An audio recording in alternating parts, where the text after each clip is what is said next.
Hi guys, this is Gas 106 and topics are density of a gas and a definition for vapor pressure.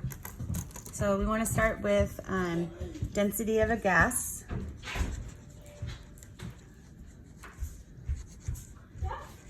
So density of a gas is measured in grams per liter.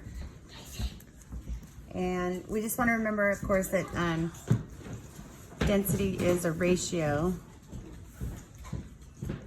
of mass to volume.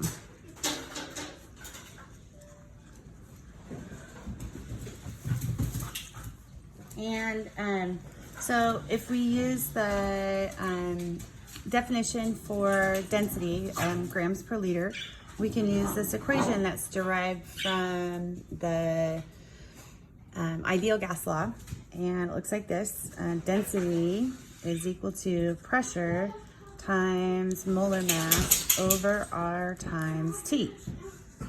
So let me just define each of those variables. R is, of course, 0.0821. T is temperature in Kelvin. Mn is molar mass,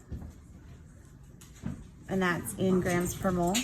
And then pressure is your atmospheric pressure, and D is density in grams per liter, and this is grams per mole. Okay, so you can substitute a molar mass, or you can substitute a density and find a molar mass. Just a little bit of baby algebra there. Okay, so as an example, we can calculate the density of CH4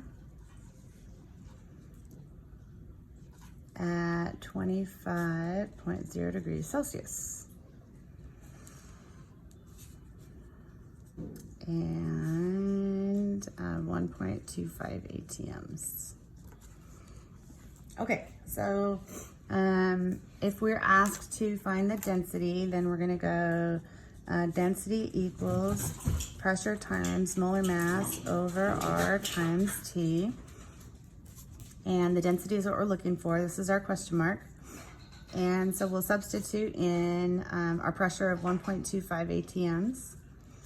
And a molar mass, that's going to be the molar mass of CH4, so that'll be 16.043 over R, which is 0.0821, times T, which is going to be 298. So I'm going to grab my trusty calculator and do that math.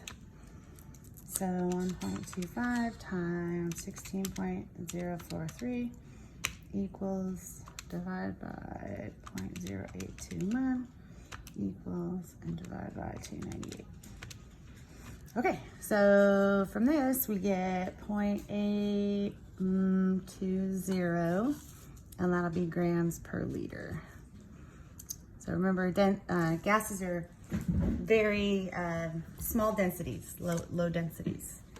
Okay, so that's an example of a density calculation. Okay, so second thing is we're going to define vapor pressure. And in order to do that, I'm going to draw a little picture here. Say we have a beaker, and in that beaker is some liquid water. And what happens is that at this, this is the surface of the liquid water, and then up here, of course, is your atmosphere. And at the surface, liquid molecules escape, so to speak, into the gas phase. So we have these liquid water molecules escaping into the atmosphere to be water gas. And so we want to remember that this gas, and it doesn't have to be water, it could be any liquid or any liquid. This gas exerts a pressure above the liquid. And that pressure is called vapor pressure.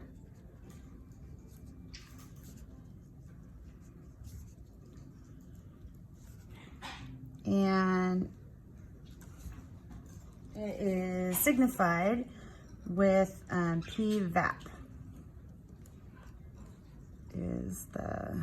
So PVAP is the symbol that we use for vapor pressure. And the other thing you want to remember is that when vapor pressure equals atmospheric pressure,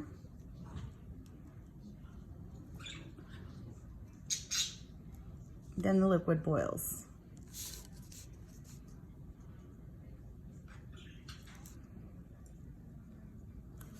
Sorry, that's so small. I'll squeeze in on that really quick. So when vapor pressure is equal to atmospheric pressure, then the liquid's going to boil. And also that as the temperature of the liquid goes up, vapor pressure also goes up, just because the gas molecules or the liquid molecules are escaping more readily into the gas phase, so it would increase the vapor pressure. So when we want to boil water, for instance, we put water over a flame, and it heats the liquid water, which causes the liquid water to escape into the gas phase. It causes this liquid water to escape into the gas phase, and once the vapor pressure from up here is equal to the atmospheric pressure, then the liquid water boils. So that's kind of an interesting fact. And it would boil at a lower temperature if you were at like a higher elevation where the atmospheric pressure is lower. So just a little tidbit. Okay, so we'll do a couple of applications in gas. I guess this would be part 1 of gas 106. Yes. Okay, thank you. Bye.